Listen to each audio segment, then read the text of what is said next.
मुद्दा पिछले कई हफ्तों से चल रहा है, पूरे विश्व में चल रहा है।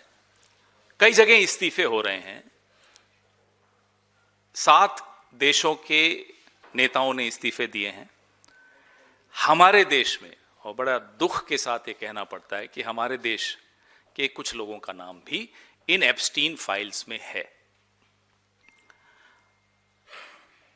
मोदी जी का नाम है, लेकिन जो गंभीर मुद्दा है, बार बार जिसका नाम आता है, और वो चुप रहते तो शायद हम ये सब नहीं बोलते, लेकिन उन्होंने मुंह खोला, और मुंह खोला और झूठ बोला। उनका नाम है हरदीप सिंह पुरी। ये हरदीप सिंह पुरी पहले तो प्रेस कॉन्फ्रेंस करते हैं, उसमें जो अनाप शनाप बोला आपने सुना। उसमें बोलते हैं अंडर एज विमेन। ये अंडर एज विमेन क्या होता है साहब? सीधा सीधा बोलो, बच्चों के साथ कृत्य हुआ, बलात्कार हुआ, अंडर एज विमेन। और उसको कहते हैं जैसे जैसे होता है ना कि रेड लाइट जंप कर ली, छोटी सी बात है साहब। ये हरदीप पुरी हैं, इस देश के नेता हैं, नरेंद्र मोदी के नवरत्नों में एक हैं। बिना सांसद बनाए इन्हें मंत्री बनाया, इंडिपेंडेंट चार्ज दिया। कुछ तो कारण रहा होगा। उसके बाद हरदीप सिंह पुरी इंटरव्यू देने लगे साहब, एक के बाद एक इंटरव्यू, एक के बाद एक झूठ, एक के बाद एक, हर इंटरव्यू में झूठ। कहते हैं कि जब वो पहली बार एप्स्टीन से मिलने जा रहे थे तो उन्हें पता ही नहीं था कहां जा रहे थे।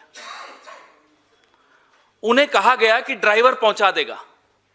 ये देश के फॉरेन सर्विसेज के अधिकारी रहे हुए हैं, डिप्लोमेट हैं, एम्बेसडर रहे हुए हैं। एम्बेसडर साहब को पता ही नहीं था कि वो गाड़ी उनको कहां ले जा रही है। भाई, आप मीडियोकर ऑफिसर रहे हैं, हम मानते हैं। कोई ज्यादा इंटेलिजेंट ऑफिसर आपको कोई नहीं मानता था। सर्विस में भी आपके साथियों से हम बात करते हैं तो वो बताते हैं साहब मीडियोकर ऑफिसर है। अरे कितना ही मीडियोकर ऑफिसर हो, कोई आपको अगवा करके ले जाएगा, आप चले जाएंगे और कहेंगे मुझे मालूम ही नहीं था मैं कहां जा रहा हूं। लॉलीपॉप दी, बच्चे को बोला गाड़ी में बैठ जा, बच्चा गाड़ी में बैठ गया। ऐसा होता है क्या भाई? फॉरेन सर्विसेज के ऑफिसर रहे हुए, कुछ तो शर्म करो भाई। यहां बड़े बड़े लोग रहे हुए हैं। फिर कहते हैं मैंने गूगल किया, बड़ी बेचैनी हुई, अनईजी हो गया साहब। गूगल करके देखा मैं कहां जा रहा हूं, और फिर आपस में पूछा क्या हमें इनसे मिलना चाहिए जिनसे मिलने जा रहे हैं। ये हरदीप पुरी हैं, इंटरव्यू में बोल रहे हैं, मैं नहीं बोल रहा, मैं तो सिर्फ आपके सामने चित्रण कर रहा हूं। हमने आपस में बात की क्या इनसे मिलने जाना चाहिए। हरदीप जी, सेकंड क्लास के बच्चे हो, मालूम है कहां जा रहे हो, गूगल ने बता दिया कहां जा रहे हो, ये एड्रेस किसका है, फिर आपस में सलाह मशविरा कर रहे हो। अनईजी हो, गूगल ने बता दिया कहां जा रहे हो, और फिर कहते हैं साहब हाथ में लॉलीपॉप था, जाना तो था। ये अधिकारी है फॉरेन सर्विसेज के, ये मंत्री हैं कैबिनेट के, और बहाने देखिए इनके। पहले तो पता नहीं था, पता चला तो अनईजी हो गए, लेकिन गाड़ी नहीं रुकवा पाए, किडनैप हो गए थे। फिर जो साथ में थे शायद उन्होंने कहा होगा अरे बाबू बैठ जाओ बच्चे, चलो हम भी तो हैं तुम्हारे साथ। यही हुआ होगा। ये मजाक है। फिर इनको मंत्री बना दिया मोदी जी ने। फिर एक कहते हैं कि हम में से कुछ को एप्स्टीन के क्रिमिनल रिकॉर्ड पे शक था कि वो क्रिमिनल है या नहीं है। इस पर भी हरदीप पुरी कहते हैं कि हम में से कुछ लोगों को इस बात पर भी शक था कि एप्स्टीन क्रिमिनल है या नहीं। ये एप्स्टीन ने खुद 2008 में फ्लोरिडा की कोर्ट में अपना गुनाह कबूल लिया था, सजा हो गई थी। तो क्या हरदीप पुरी जी, भगवान खुद आकर आपको कहें कि हरदीप पुरी जी ये एप्स्टीन क्रिमिनल है, या मोदी जी आकर कहें? मोदी जी इनके भगवान हैं। कौन कहे तो आप मानेंगे? जब वो खुद कह रहा है कि हां मैंने ये क्राइम किया, उसने जब गुनाह कबूला तब उसको सजा हुई 2008 में। 2014 में हमारे मंत्री जी के मन में ये था, तब मंत्री नहीं थे, कहते हैं साहब हम में डाउट था कि इसने क्राइम किया या नहीं किया। बताइए साहब, ये मंत्री हैं, मैं बार बार कह रहा हूं आपको, ये क्वालिटी है,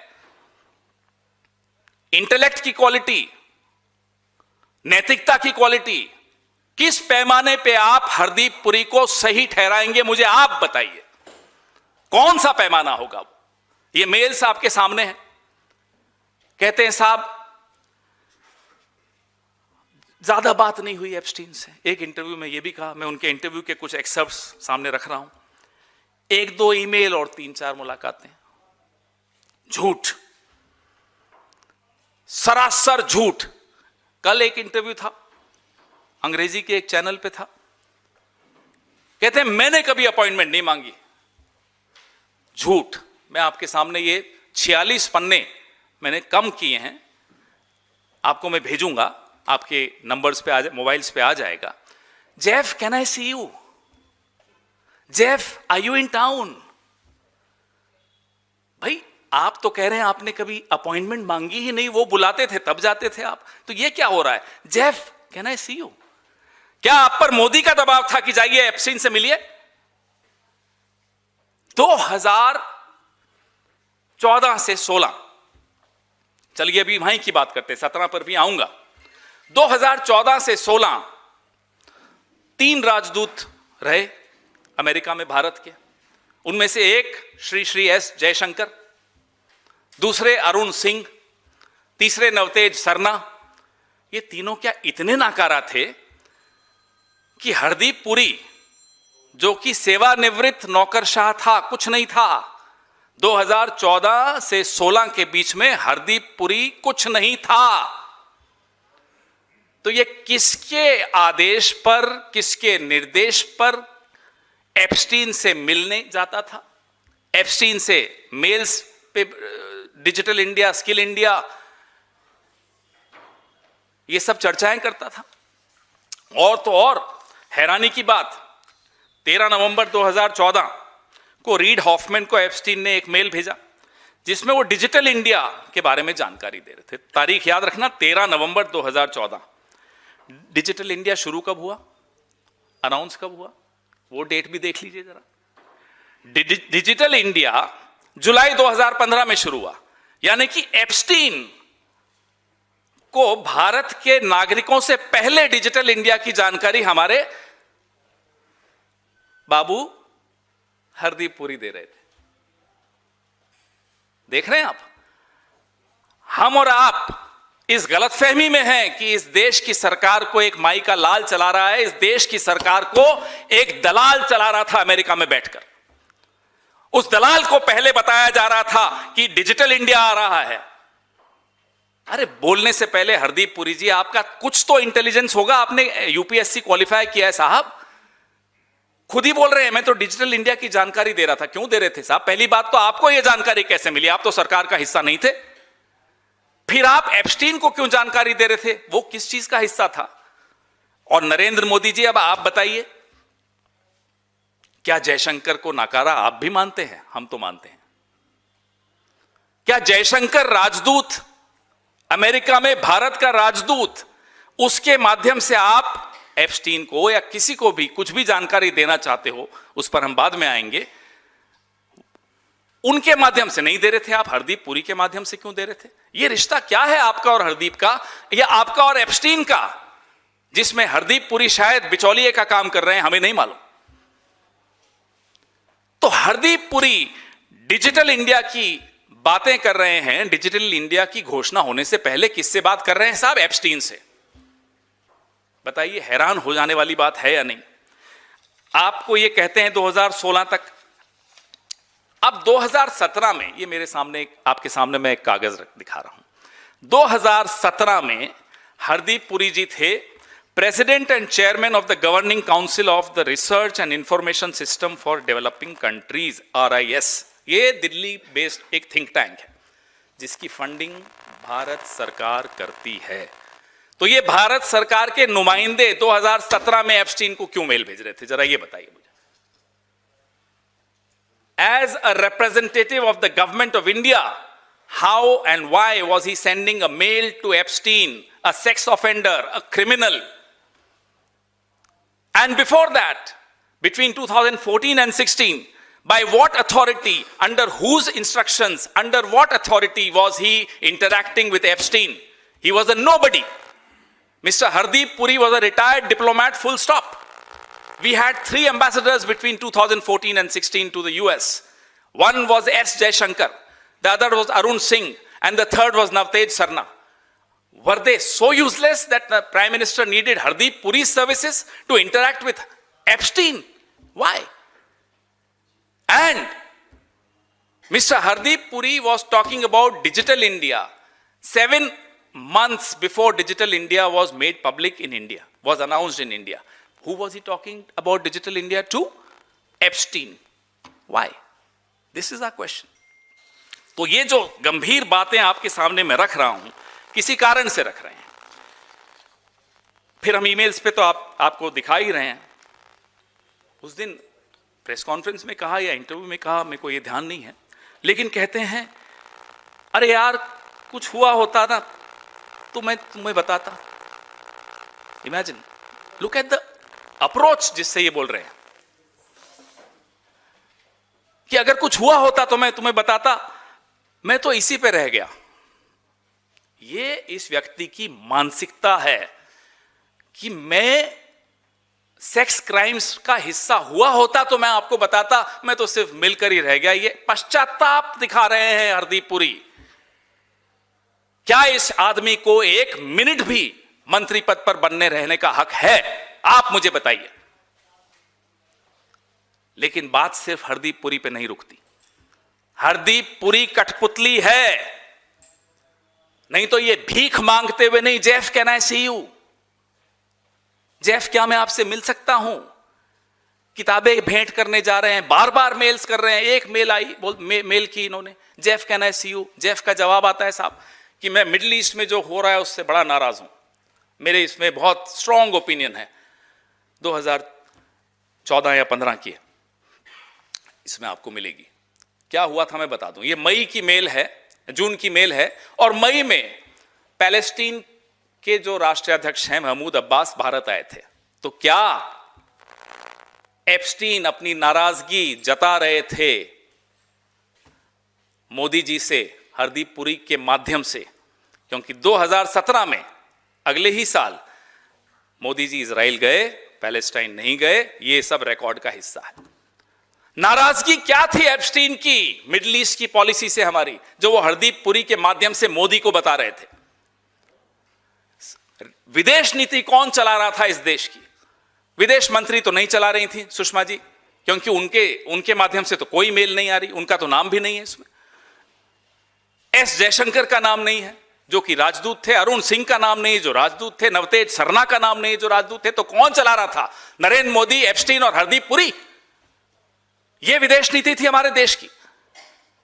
और फिर उसके बाद का तो सब कुछ सार्वजनिक है ही. अब आपसे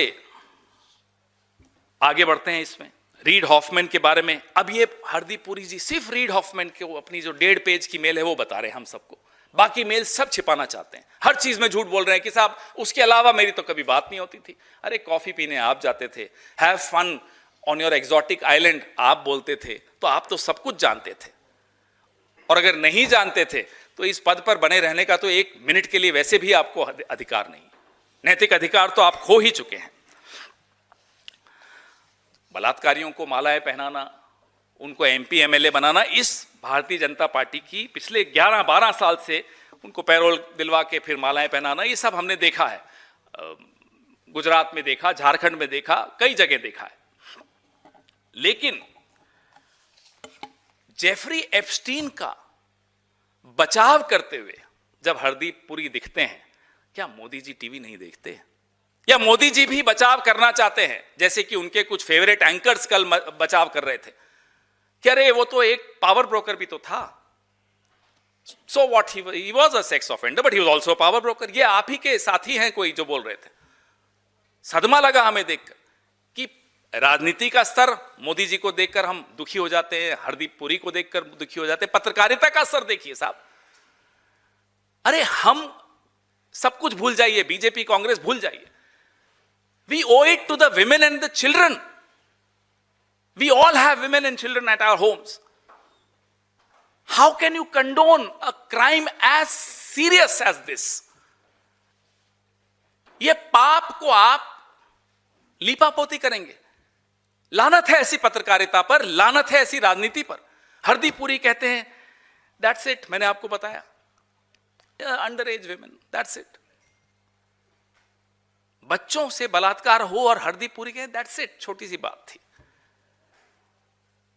यह किसी और सरकार के वक्त हुआ होता, आप लोग शायद इस प्रेस कॉन्फ्रेंस में नहीं आते। अगर हमारी सरकार होती तो आप बॉयकॉट करते, मैं आपको दावे के साथ कह सकता हूं। सड़कों पर आंदोलन हो रहे होते और होने भी चाहिए।